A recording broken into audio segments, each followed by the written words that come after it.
The federal ಕರ್ನಾಟಕದ ಕರುನಾಡ ಕನ್ನಡಿ ಕಾರ್ಯಕ್ರಮಕ್ಕೆ ಸ್ವಾಗತ. ನಾನು ಪೂರ್ಣಿಮಾ ಪರಣಂಕಿಲ. ಇಂದಿನ 3 ಪ್ರಮುಖ ಸುದ್ದಿಗಳನ್ನು ನೋಡೋದಾದ್ರೆ, ಮೊದಲನೇ ಸುದ್ದಿ, ಸೆಪ್ಟೆಂಬರ್ 7ರೊಳಗೆ ಕರಾವಳಿ ಮಲೆನಾಡು ನೂತನ ಪ್ರವಾಸೋದ್ಯಮ ನೀತಿ ಜಾರಿ, ಸಚಿವ ಕೆಜೆ ಜಾರ್ಜ್. ವಾಲ್ಮೀಕಿ ನಿಗಮದ ಹಗರಣ, ಸಚಿವ ಬಿ ನಾಗೇಂದ್ರ ರಾಜೀನಾಮೆಗೆ ಆಗ್ರಹಿಸಿ ಬಿಜೆಪಿ ಜೆಡಿಎಸ್ ಹೋರಾಟ. ಹಾಗೂ ಮೂರನೇ ಸುದ್ದಿ, ಬೆಂಗಳೂರಿನಲ್ಲಿ ರಾತ್ರೋರಾತ್ರಿ ಬೃಹತ್ ದಾಳಿ, ಕಾರಿನಲ್ಲಿ ಸಾಗಿಸುತ್ತಿದ್ದ 9 ಕೋಟಿ ರೂಪಾಯಿ ಅಕ್ರಮ ನಗದು ಜಪ್ತಿ. ಇದೀಗ ಸುದ್ದಿಗಳ ವಿಶ್ಲೇಷಣೆ. ಕರಾವಳಿ ಮತ್ತು ಮಲೆನಾಡು ಭಾಗದ ಪ್ರವಾಸೋದ್ಯಮಕ್ಕೆ ಹೊಸ ಚೈತನ್ಯ ತುಂಬುವ ಸಲುವಾಗಿ ರಾಜ್ಯ ಸರ್ಕಾರವು ಸೆಪ್ಟೆಂಬರ್ 7ರೊಳಗೆ ಕರಾವಳಿ ಮಲೆನಾಡು ಪ್ರವಾಸೋದ್ಯಮ ನೀತಿ ಜಾರಿಗೆ ತರಲು ಮುಂದಾಗಿದೆ. ಬೆಂಗಳೂರಿನ ವಿಧಾನಸೌಧದ ಸಮಿತಿ ಕೊಠಡಿಯಲ್ಲಿ ಶುಕ್ರವಾರ ಕರಾವಳಿ ಮತ್ತು ಮಲೆನಾಡು ಭಾಗದ ಜನಪ್ರತಿನಿಧಿಗಳೊಂದಿಗೆ ಸಭೆ ನಡೆಸಿದ ಇಂಧನ ಸಚಿವ ಕೆಜೆ ಜಾರ್ಜ್ ಅವರು, ಪ್ರಸ್ತಾವಿತ ಪ್ರವಾಸೋದ್ಯಮ ನೀತಿಯಲ್ಲಿ ಅಳವಡಿಸಬೇಕಾದ ಅಂಶಗಳು, ಪ್ರವಾಸೋದ್ಯಮ ಹೂಡಿಕೆಗೆ ಇರುವ ಅವಕಾಶಗಳು ಹಾಗೂ ಪ್ರಸ್ತುತ ಎದುರಿಸುತ್ತಿರುವ ಸಮಸ್ಯೆಗಳ ಕುರಿತು ಚರ್ಚೆ ನಡೆಸಲಾಯಿತು. ಕರಾವಳಿ ಮತ್ತು ಮಲೆನಾಡು ಪ್ರದೇಶಗಳು ಕಡಲ ತೀರ, ಧಾರ್ಮಿಕ ಹಾಗೂ ಸಾಂಸ್ಕೃತಿಕ ತಾಣಗಳು, ಪ್ರಕೃತಿ ಪ್ರವಾಸೋದ್ಯಮ ಸೇರಿದಂತೆ ವೈವಿಧ್ಯಮಯ ಪ್ರವಾಸೋದ್ಯಮ ಸಂಪನ್ಮೂಲ ಹೊಂದಿದೆ. ಈ ಸಾಮರ್ಥ್ಯ ಬಳಸಿಕೊಂಡು ಸ್ಥಳೀಯ ಆರ್ಥಿಕತೆ, ಹೂಡಿಕೆ ಹಾಗೂ ಉದ್ಯೋಗಾವಕಾಶಗಳನ್ನು ಹೆಚ್ಚಿಸುವ ರೀತಿಯಲ್ಲಿ ಸಮಗ್ರ ಪ್ರವಾಸೋದ್ಯಮ ಅಭಿವೃದ್ಧಿಗೆ ನೀತಿ ರೂಪಿಸುವ ಕುರಿತು ಸಭೆಯಲ್ಲಿ ಚರ್ಚಿಸಲಾಯಿತು. ಡಿಕೆ ಶಿವಕುಮಾರ್ ಅವರು ಮುಖ್ಯಮಂತ್ರಿಯಾಗಿ ಅಧಿಕಾರ ಸ್ವೀಕರಿಸಿದ ಮೊದಲ ವಾರದಲ್ಲೇ ಕರಾವಳಿ ಹಾಗೂ ಮಲೆನಾಡು ಪ್ರವಾಸೋದ್ಯಮಕ್ಕೆ ಉತ್ತೇಜನ ನೀಡುವ ಸಂಬಂಧ ಸಭೆ ನಡೆಸಿ ಸುಮಾರು 718.63 ಕೋಟಿ ಮೌಲ್ಯದ 45 ಯೋಜನೆಗಳಿಗೆ ಅನುಮೋದನೆ ನೀಡಿದ್ದರು. ಕರ್ನಾಟಕದಲ್ಲಿ 350 ಕಿಲೋಮೀಟರ್ ಉದ್ದದ ಕರಾವಳಿ ತೀರ ಹಾಗೂ ಮಲೆನಾಡಿನ ಪ್ರಕೃತಿ ಸೌಂದರ್ಯವನ್ನು ಜಾಗತಿಕ ಮಟ್ಟಕ್ಕೆ ಕೊಂಡೊಯ್ಯುವ ಉದ್ದೇಶ ಸರ್ಕಾರದ ಮುಂದಿದೆ. ಕರಾವಳಿಯಲ್ಲಿ ಚಲನಚಿತ್ರ ಚಿತ್ರೀಕರಣಕ್ಕೆ ಮೂಲ ಸೌಕರ್ಯಗಳನ್ನು ಹೆಚ್ಚಿಸುವುದು, ಹೆಲಿ ಟೂರಿಸಂ ಹಾಗೂ ಕರಾವಳಿ ಉತ್ಸವಗಳನ್ನು ಉತ್ತೇಜಿಸಲು ಕ್ರಮ ಕೈಗೊಳ್ಳಲಾಗುವುದು ಎಂದು ಭರವಸೆ ನೀಡಿದ್ದರು. ಇದೇ ಸಭೆಯಲ್ಲಿ ಕರಾವಳಿ ಮತ್ತು ಮಲೆನಾಡು ಪ್ರವಾಸೋದ್ಯಮದ ಬ್ರ್ಯಾಂಡ್ ಅಂಬಾಸಿಡರ್ ಆಗಿ ನಟ, ನಿರ್ದೇಶಕ ರಿಷಬ್ ಶೆಟ್ಟಿ ಅವರನ್ನು ತೀರ್ಮಾನಿಸಲಾಗಿತ್ತು. ಈ ಸಭೆಯ ಮುಂದುವರಿದ ಭಾಗವಾಗಿ ಇಂದು ಇಂಧನ ಸಚಿವ ಕೆಜೆ ಜಾರ್ಜ್ ನೇತೃತ್ವದಲ್ಲಿ ನಡೆದ ಮಹತ್ವದ ಸಭೆಯಲ್ಲಿ ಸೆಪ್ಟೆಂಬರ್ 7ರೊಳಗೆ ಪ್ರವಾಸೋದ್ಯಮದ ಕರಡು ನೀತಿ ಪ್ರಕಟಿಸಲು ತೀರ್ಮಾನಿಸಲಾಗಿದೆ. ಕರಾವಳಿ ಮತ್ತು ಮಲೆನಾಡು ಭಾಗದ ಪ್ರವಾಸೋದ್ಯಮಕ್ಕೆ ಹೊಸ ಚೈತನ್ಯ ತುಂಬುವಂತ ನಿಟ್ಟಿನಲ್ಲಿ ಒಂದು ನೂತನ ಪ್ರವಾಸೋದ್ಯಮ ನೀತಿಯನ್ನು ಜಾರಿಗೆ ತರಲು ಸರ್ಕಾರ ಮುಂದಾಗಿದೆ. ಈ ಸಂಬಂಧಪಟ್ಟಂತೆ ಕರಾವಳಿ ಮತ್ತು ಮಲೆನಾಡು ಭಾಗದ ಜನಪ್ರತಿನಿಧಿಗಳ ಜೊತೆ, ಶಾಸಕರ ಜೊತೆ ವಿಧಾನಸಭೆಯಲ್ಲಿಂದು ಮಹತ್ವದ ಸಭೆ ನಡೆಯಿತು. ಸಚಿವ ಕೆಜೆ ಜಾರ್ಜ್ ಅವರ ಅಧ್ಯಕ್ಷತೆಯಲ್ಲಿ ನಡೆದಂಥ ಈ ಸಭೆಯಲ್ಲಿ ಕರಾವಳಿ ಮತ್ತು ಮಲೆನಾಡು ಭಾಗದ ಪ್ರವಾಸೋದ್ಯಮದಲ್ಲಿ ಏನೇನೆಲ್ಲ ಇರಬೇಕು, ಹೊಸ ನೀತಿಯಲ್ಲಿ ಯಾವ್ಯಾವ ಅಂಶಗಳಿರಬೇಕು, ಈ ಪ್ರವಾಸೋದ್ಯಮಕ್ಕೆ ಯಾವ ರೀತಿಯ ಚೈತನ್ಯವನ್ನು ತುಂಬಬೇಕು, ಪ್ರವಾಸೋದ್ಯಮ ಅಭಿವೃದ್ಧಿಗೆ ಏನೆಲ್ಲ ಕ್ರಮಗಳನ್ನು ಕೈಗೊಳ್ಳಬೇಕು, ಹೊಸ ನೀತಿಯಲ್ಲಿ ಯಾವ್ಯಾವ ಅಂಶಗಳಿರಬೇಕು ಅನ್ನೋ ಸಂಬಂಧಪಟ್ಟಂತೆ ಸಮಗ್ರವಾಗಿ ಚರ್ಚೆ ನಡೆಯಿತು. ಚರ್ಚೆಯಲ್ಲಿ ಸೆಪ್ಟೆಂಬರ್ 7ರ ಒಳಗೆ ಈ ಒಂದು ಹೊಸ ನೀತಿಯನ್ನು ಜಾರಿ ತರುವ ಸಂಬಂಧಪಟ್ಟಂತೆ ಮಹತ್ವದ ತೀರ್ಮಾನವನ್ನು ಕೈಗೊಳ್ಳಲಾಗಿದೆ. ಹೊಸ ನೀತಿ ಜಾರಿ ಬಂದರೆ ಕೇರಳ ಮತ್ತು ಗೋವಾ ಭಾಗದ ರೀತಿಯಲ್ಲಿ ಮಲೆನಾಡು ಮತ್ತು ಕರಾವಳಿ ಭಾಗದಲ್ಲೂ ಕೂಡ ಪ್ರವಾಸೋದ್ಯಮ ಹೆಚ್ಚು ಆಕರ್ಷಣೀಯವಾಗಲಿದೆ ಮತ್ತು ಹೆಚ್ಚು ಉದ್ಯೋಗದ ಜೊತೆಗೆ ಒಂದಷ್ಟು ಆರ್ಥಿಕತೆ ಕೂಡ ಸಮೃದ್ಧಿಯಾಗಲಿದೆ. ಈ ಹೊಸ ನೀತಿ ಸೆಪ್ಟೆಂಬರ್ 7ರ ಒಳಗೆ ಬರುವಂತಹ ಸಾಧ್ಯತೆ ಇರುವಂಥದ್ದು. ಇನ್ನು ಕರಾವಳಿ ಹಾಗೂ ಮಲೆನಾಡಿನಲ್ಲಿ ಪ್ರವಾಸೋದ್ಯಮ ಕ್ಷೇತ್ರದಲ್ಲಿ ಹೆಚ್ಚಿನ ಹೂಡಿಕೆ ಆಕರ್ಷಿಸಲು ಏಕಗವಾಕ್ಷಿ ವ್ಯವಸ್ಥೆ ಜಾರಿಗೂ ಪ್ರತಿನಿಧಿಗಳು ಸಲಹೆ ನೀಡಿದ್ದಾರೆ. ವಿವಿಧ ಇಲಾಖೆಗಳ ಅನುಮತಿ ಪಡೆಯುವ ಪ್ರಕ್ರಿಯೆಯನ್ನು ಸರಳೀಕರಣಗೊಳಿಸಬೇಕು. ಇದರಿಂದ ಹೊಸ ಹೂಡಿಕೆ ಆಕರ್ಷಿಸಲು ಸಹಕಾರಿಯಾಗಲಿದೆ ಎಂದು ಶಾಸಕ ವಿ ಸುನೀಲ್ ಕುಮಾರ್ ಅಭಿಪ್ರಾಯಪಟ್ಟಿದ್ದಾರೆ. ಮಂಗಳೂರು ಉಸ್ತುವಾರಿ ಸಚಿವ ಯುಟಿ ಖಾದರ್ ಅವರು ಕರಾವಳಿ ಭಾಗದಲ್ಲಿ ಪ್ರವಾಸೋದ್ಯಮಕ್ಕೆ ಅಪಾರ ಅವಕಾಶಗಳಿದ್ದರೂ ಸಿಆರ್ಝೆಡ್ ಪರಿಸರ ಸೂಕ್ಷ್ಮ ವಲಯ ಹಾಗೂ ಅರಣ್ಯ ಇಲಾಖೆಗೆ ಸಂಬಂಧಿಸಿದ ವಿವಿಧ ನಿಯಮಗಳಿಂದಾಗಿ ಕೆಲ ಪ್ರವಾಸೋದ್ಯಮ ಯೋಜನೆಗಳ ಅನುಷ್ಠಾನದಲ್ಲಿ ಸಮಸ್ಯೆಗಳು ಎದುರಾಗುತ್ತಿವೆ. ಕರಾವಳಿ ಪ್ರದೇಶದ ಪರಿಸರ ಸಂರಕ್ಷಣೆ ಖಚಿತಪಡಿಸಿಕೊಂಡೇ ಪ್ರವಾಸೋದ್ಯಮ ಅಭಿವೃದ್ಧಿಗೆ ಅನುಕೂಲವಾಗುವ ರೀತಿಯಲ್ಲಿ ಸಂಬಂಧಿತ ನಿಯಮಗಳು ಮತ್ತು ಅನುಮತಿ ಪ್ರಕ್ರಿಯೆಗಳನ್ನು ಪರಿಶೀಲಿಸುವ ಅಗತ್ಯವಿದೆ ಎಂದು ಹೇಳಿದರು. ಉಡುಪಿ ಜಿಲ್ಲಾ ಉಸ್ತುವಾರಿ ಸಚಿವ ರಿಜ್ವಾನ್ ಅರ್ಷದ್ ಅವರು ಜಿಲ್ಲೆಯಲ್ಲಿ ಹೋಟೆಲ್ಗಳು ಹಾಗೂ ಪ್ರವಾಸೋದ್ಯಮ ಚಟುವಟಿಕೆ ವಿಸ್ತರಿಸಲು ಅನುಕೂಲಕರ ವಾತಾವರಣ ನಿರ್ಮಿಸುವ ಅಗತ್ಯವನ್ನು ಪ್ರಸ್ತಾಪಿಸಿದರು. ಪ್ರವಾಸಿಗರ ಬೇಡಿಕೆ ಹಾಗೂ ಪ್ರವಾಸೋದ್ಯಮ ಚಟುವಟಿಕೆಗಳ ಸ್ವರೂಪವನ್ನು ಗಮನದಲ್ಲಿಟ್ಟುಕೊಂಡು ಕಾರ್ಯಾಚರಣೆಗೆ ಅಗತ್ಯವಿರುವ ಸಮಯ ಮತ್ತು ಸಂಬಂಧಿತ ವ್ಯವಸ್ಥೆಗಳ ಕುರಿತು ನೀತಿಯಲ್ಲಿ ಸೂಕ್ತ ಅವಕಾಶ ಕಲ್ಪಿಸುವಂತೆ ಸಲಹೆ ನೀಡಿದರು. ಸಭೆಯಲ್ಲಿ ಪ್ರವಾಸೋದ್ಯಮ ಇಲಾಖೆಯ ಕಾರ್ಯದರ್ಶಿ ಡಾಕ್ಟರ್ ರಾಮ್ ಪ್ರಸಾದ್ ಮನೋಹರ್, ಜನಪ್ರತಿನಿಧಿಗಳಾದ captain Brijesh Chowta, Kota Srinivas Poojary, Manjunath Bhandary, Ivan D'Souza, Harish Poonja, Umanath A Kotian, Bharath Shetty Y, D Vedavyas Kamath, Rajesh Naik U, Bhagirathi Murulya, Ashok Kumar Rai, Gururaj Shetty Gattihole, A Kiran Kumar Kudgi, Yashpal Suvarna ಹಾಗೂ ಗುರ್ಮೆ ಸುರೇಶ್ ಶೆಟ್ಟಿ ಇತರರು ಭಾಗವಹಿಸಿದರು. ಸಭೆಯಲ್ಲಿ ವ್ಯಕ್ತವಾದ ಜನಪ್ರತಿನಿಧಿಗಳ ಸಲಹೆ ಹಾಗೂ ಅಭಿಪ್ರಾಯಗಳನ್ನು ಪರಿಗಣಿಸಿ ಸೆಪ್ಟೆಂಬರ್ 7ರೊಳಗೆ ಕರಡು ನೀತಿ ಸಿದ್ಧಪಡಿಸಲಾಗುವುದು. ಕರಡು ನೀತಿಯ ಕುರಿತು ಮತ್ತಷ್ಟು ಸಮಾಲೋಚನೆ ನಡೆಸಿ ಅಂತಿಮ ರೂಪ ನೀಡಲಾಗುವುದು. ಮಂಗಳೂರಿನಲ್ಲಿ ಶೀಘ್ರದಲ್ಲೇ ಸಚಿವ ಸಂಪುಟ ಸಭೆ ನಡೆಯಲಿದ್ದು, ಈ ಸಂದರ್ಭದಲ್ಲಿ ನೀತಿಗೆ ಸಂಬಂಧಿಸಿದ ಅಂತಿಮ ನಿರ್ಧಾರ ಕೈಗೊಳ್ಳಲಾಗುವುದು ಎಂದು ಇಂಧನ ಸಚಿವ ಕೆಜೆ ಜಾರ್ಜ್ ಹೇಳಿದರು.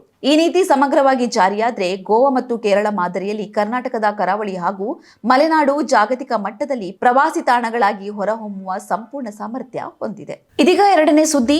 ಮಹರ್ಷಿ ವಾಲ್ಮೀಕಿ ನಿಗಮದ ಹಗರಣದಲ್ಲಿ ಆರೋಪ ಹೊತ್ತಿರುವ ಸಚಿವ ಬಿ ನಾಗೇಂದ್ರ ರಾಜೀನಾಮೆಗೆ ಆಗ್ರಹಿಸಿ ಬಿಜೆಪಿ ಮತ್ತು ಜೆಡಿಎಸ್ ಹೋರಾಟ ತೀವ್ರಗೊಳಿಸಿವೆ. ಕಳೆದ ಸೋಮವಾರದಿಂದ ಆರಂಭವಾಗಿರುವ ಹೋರಾಟ ಸದನ ಚರ್ಚೆಯನ್ನೇ ನುಂಗಿ ಹಾಕಿದೆ. ಉಭಯ ಸದನದಲ್ಲೂ ಬಿಜೆಪಿ ಹಾಗೂ ಜೆಡಿಎಸ್ ಸದಸ್ಯರು ನಾಗೇಂದ್ರ ರಾಜೀನಾಮೆಗೆ ಒತ್ತಾಯಿಸಿ ಸುಗಮ ಕಲಾಪಕ್ಕೆ ಅಡ್ಡಿಪಡಿಸುತ್ತಿದ್ದಾರೆ. ಇದೀಗ ಸದನದ ಹೊರಗೂ ವಾಲ್ಮೀಕಿ ಹಗರಣ ಮುಂದಿಟ್ಟುಕೊಂಡು ಬಿಜೆಪಿ ಜೆಡಿಎಸ್ ಹೋರಾಟ ತೀವ್ರಗೊಳಿಸಿದೆ. ಶುಕ್ರವಾರ ವಿಧಾನಸೌಧದ ವಾಲ್ಮೀಕಿ ಪ್ರತಿಮೆಯಿಂದ ವಿಧಾನಸೌಧದವರೆಗೂ ಬಿಜೆಪಿ ಸದಸ್ಯರು ಕಪ್ಪು ಬಟ್ಟೆ ಧರಿಸಿ ಪ್ರತಿಭಟನೆ ನಡೆಸಿದ್ದಾರೆ.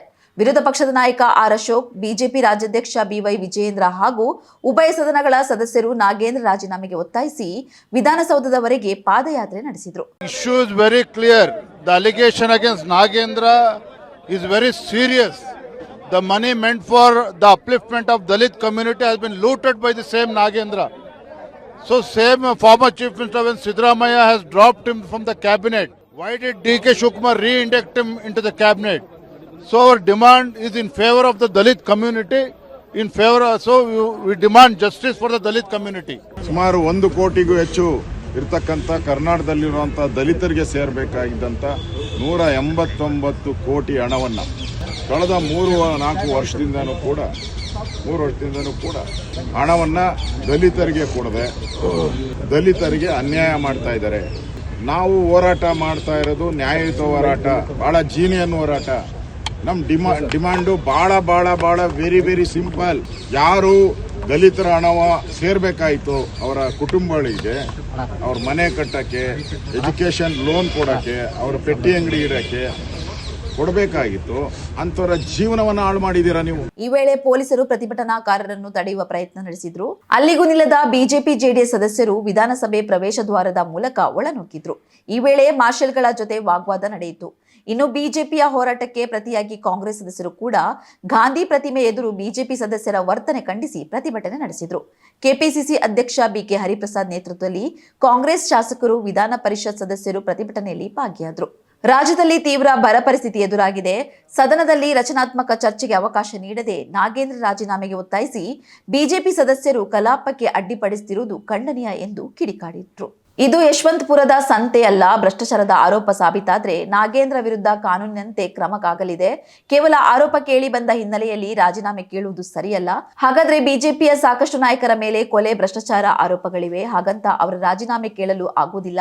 ಪ್ರಧಾನಿ ಮೋದಿ, ಅಮಿತ್ ಶಾ ಚೇಲಗಳೇ ವೃತ ಇಲ್ಲಿ ಪ್ರತಿಭಟನೆ ನಡೆಸುತ್ತಿದ್ದು ಕಲಾಪವನ್ನು ಹಾಳು ಮಾಡುತ್ತಿದ್ದಾರೆ ಎಂದು ಬಿಕೆ ಹರಿಪ್ರಸಾದ್ ಆಕ್ರೋಶ ವ್ಯಕ್ತಪಡಿಸಿದ್ರು. ವಾಲ್ಮೀಕಿ ನಿಗಮದಲ್ಲಿ 187 ಕೋಟಿ ರೂಪಾಯಿ ಹಗರಣ ನಡೆದಿದೆ. ದಲಿತರಿಗೆ ಮೀಸಲಿಟ್ಟ ಹಣವನ್ನು ಚುನಾವಣೆಗೆ ಬಳಕೆ ಮಾಡಲಾಗಿದೆ. ಈ ಹಗರಣದಲ್ಲಿ ಬಿ ನಾಗೇಂದ್ರ ವಿರುದ್ಧ ಗಂಭೀರ ಆರೋಪಗಳಿರುವಾಗ ಮತ್ತೊಮ್ಮೆ ಸಂಪುಟದಲ್ಲಿ ಅವಕಾಶ ನೀಡುವುದು ಸರಿಯಲ್ಲ. ಕೂಡಲೇ ನಾಗೇಂದ್ರ ರಾಜೀನಾಮೆ ನೀಡಬೇಕು ಎಂದು ಆಗ್ರಹಿಸುತ್ತಿದ್ದಾರೆ. ಬಿಜೆಪಿ ವಾದವನ್ನು ಕಾಂಗ್ರೆಸ್ ತಳ್ಳಿಹಾಕಿದ್ದು, ವಾಲ್ಮೀಕಿ ಹಗರಣಕ್ಕೆ ಸಂಬಂಧಿಸಿದಂತೆ ರಾಜ್ಯ ಸರ್ಕಾರ ಸೂಕ್ತ ಕ್ರಮ ಕೈಗೊಂಡಿದೆ. ಪ್ರಕರಣದಲ್ಲಿ ಈಗಾಗಲೇ ಆರೋಪಿಗಳನ್ನು ಬಂಧಿಸಲಾಗಿದೆ. ವರ್ಗಾವಣೆಯಾಗಿದ್ದ ಹಣವನ್ನು ವಾಪಸ್ ಪಡೆಯಲಾಗಿದೆ. ಈ ಪ್ರಕರಣದಲ್ಲಿ ಸಚಿವ ಬಿ ನಾಗೇಂದ್ರ ಅವರ ಪಾತ್ರ ಇಲ್ಲ ಎಂಬುದು ತನಿಖೆಯಿಂದ ಸಾಬೀತಾದ ಹಿನ್ನೆಲೆಯಲ್ಲಿ ಅವರಿಗೆ ಜಾಮೀನು ಸಿಕ್ಕಿದೆ. ಆದರೆ ಬಿಜೆಪಿ ಈ ವಿಚಾರವಾಗಿ ರಾಜಕೀಯ ಮಾಡುತ್ತಿದೆ. ಬಿಜೆಪಿ ಶಾಸಕರು ಜನ ವಿರೋಧಿಯಾಗಿ ನಡೆದುಕೊಳ್ಳುತ್ತಿದ್ದಾರೆ. ಇದು ಸದನದ ಘನತೆಗೆ ಗೌರವ ತರುವಂತದ್ದಲ್ಲ ಎಂದು ಕಿಡಿಕಾರಿದರು. ಅವರು ಸದನದಲ್ಲಿ ಚರ್ಚೆಗೆ ಬರಲಿಕ್ಕೆ ತಯಾರಿನೇ ಇಲ್ಲ. ಅವರು ಬರೀ ಒಂದು ಈ ವಿಚಾರವನ್ನು ಇಟ್ಕೊಂಡು ಸದನದ ಸಮಯವನ್ನು ಹಾಳು ಮಾಡ್ತಾ ಇದ್ದಾರೆ. ಅದಕ್ಕೆ ನಮಗೆ ಇದಕ್ಕೆಲ್ಲ ಕೂಡ ನಾವೆಲ್ಲ ನಮ್ಮ ಪಕ್ಷ ಸನ್ನಿಹಿತವಾಗಿದೆ. ಕೋರ್ಟ್ ಅಲ್ಲಿ ಪ್ರಕರಣ ಇದೆ. ಆ ವಿಚಾರಗಳನ್ನ ನಾವು ಹೇಳ್ಬೇಕನ್ಕೋತೀವಿ, ಅವರು ಬರ್ತಾ ಇಲ್ಲ. ಅದ್ರಲ್ಲಿ ಸುಳ್ಳಾಗ್ತಾರೆ. ರಾಜಧಾನಿ ಬೆಂಗಳೂರಿನಲ್ಲಿ ಅನಧಿಕೃತವಾಗಿ ಕಾರಿನಲ್ಲಿ ಸಾಗಣೆ ಮಾಡುತ್ತಿದ್ದ 9 ಕೋಟಿ ರೂಪಾಯಿ ನಗದನ್ನು ಪೊಲೀಸರು ಮತ್ತು ಆದಾಯ ತೆರಿಗೆ ಅಧಿಕಾರಿಗಳು ಜಂಟಿ ಕಾರ್ಯಾಚರಣೆ ನಡೆಸಿ ವಶಪಡಿಸಿಕೊಂಡಿದ್ದಾರೆ. ಎಲೆಕ್ಟ್ರಾನಿಕ್ ಸಿಟಿಯ ವೀರಸಂದ್ರ ಸಿಗ್ನಲ್ ಬಳಿ ನಡೆದ ಕಾರ್ಯಾಚರಣೆಯಲ್ಲಿ ಬೃಹತ್ ಪ್ರಮಾಣದ ಹಣ ಪತ್ತೆಯಾಗಿದೆ. ಆಗಸ್ಟ್ 18ರಂದು ರಾತ್ರಿ ವೇಳೆ ಬೆಂಗಳೂರಿನಿಂದ ತಮಿಳುನಾಡಿನ ಹೊಸೂರಿನತ್ತ ಅಕ್ರಮವಾಗಿ ಅಕ್ರಮವಾಗಿ ಹಣ ಸಾಗಿಸುತ್ತಿರುವ ಬಗ್ಗೆ ಆದಾಯ ತೆರಿಗೆ ಇಲಾಖೆ ಅಧಿಕಾರಿಗಳಿಗೆ ಖಚಿತ ಮಾಹಿತಿ ಲಭಿಸಿತ್ತು. ಆದಾಯ ತೆರಿಗೆ ಇಲಾಖೆಯ ಉಪನಿರ್ದೇಶಕ ಜಗದೀಶ್ ಸೂಚನೆ ಮೇರೆಗೆ ಎಲೆಕ್ಟ್ರಾನಿಕ್ ಸಿಟಿಯ ಪೊಲೀಸ್ ಠಾಣೆಯ ಗಸ್ತು ಸಿಬ್ಬಂದಿ ಬಿಟಿಎಲ್ ಟೋಲ್ ದಾಟಿದ ಬಳಿಕ ವೀರಸಂದ್ರ ಸಿಗ್ನಲ್ ಬಳಿ ಕ್ರೆಟಾ ಕಾರು ತಡೆದು ತಪಾಸಣೆ ನಡೆಸಿದಾಗ ಹಣ ಪತ್ತೆಯಾಗಿದೆ. ವಾಹನ ತಡೆದು ಪರಿಶೀಲಿಸಿದಾಗ ಸೂಕ್ತ ದಾಖಲೆ ಇಲ್ಲದೆ 9 ಕೋಟಿ ರೂಪಾಯಿ ನಗದು ಸಾಗಿಸಲಾಗುತ್ತಿತ್ತು. ಪೊಲೀಸರು ಕಾರು ಹಾಗೂ ನಗದು ಹಾಗೂ ಕಾರಿನ ಇಬ್ಬರನ್ನು ವಶಕ್ಕೆ ಪಡೆದರು. ಕಾರಿನಲ್ಲಿದ್ದ ತಮಿಳುನಾಡಿನ ತೂತುಕುಡಿಯ ಸಿಂಧು ಜುವೆಲ್ಸ್ ಮಾಲೀಕ ಸಚಿನ್ ಎಂಬವರನ್ನು ತೀವ್ರ ವಿಚಾರಣೆಗೆ ಒಳಪಡಿಸಲಾಗಿದೆ. ಅನಧಿಕೃತ ಹಣದ ಜಾಡು ಹಿಡಿದ ಐಟಿ ಅಧಿಕಾರಿಗಳು ತಮಿಳುನಾಡಿನಲ್ಲಿ ಸಚಿನ್ ನಿವಾಸದ ಮೇಲೂ ದಾಳಿ ನಡೆಸಿ ಪರಿಶೀಲನೆ ನಡೆಸಿದ್ದಾರೆ. ಈ ವೇಳೆ ಸಚಿನ್ ಅವರ ಮನೆಯಲ್ಲಿ ಹೆಚ್ಚುವರಿಯಾಗಿ 1.3 ಕೋಟಿ ರೂಪಾಯಿ ಅಕ್ರಮ ಹಣ ದೊರೆತಿದೆ. ಒಟ್ಟಾರೆ 10.3 ಕೋಟಿ ರು ನಗದನ್ನು ಐಟಿ ಅಧಿಕಾರಿಗಳು ಜಪ್ತಿ ಮಾಡಿ ತನಿಖೆ ನಡೆಸುತ್ತಿದ್ದಾರೆ.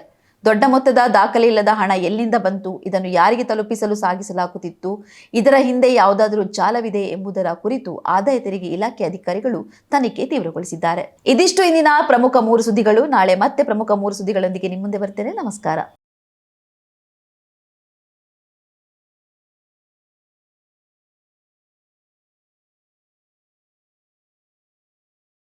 ಸುದ್ದಿ ಅಪ್ಡೇಟ್ಗೆ ಈಗಲೇ the federal Karnataka YouTube page ಅನ್ನು ಸಬ್ಸ್ಕ್ರೈಬ್ ಮಾಡಿ.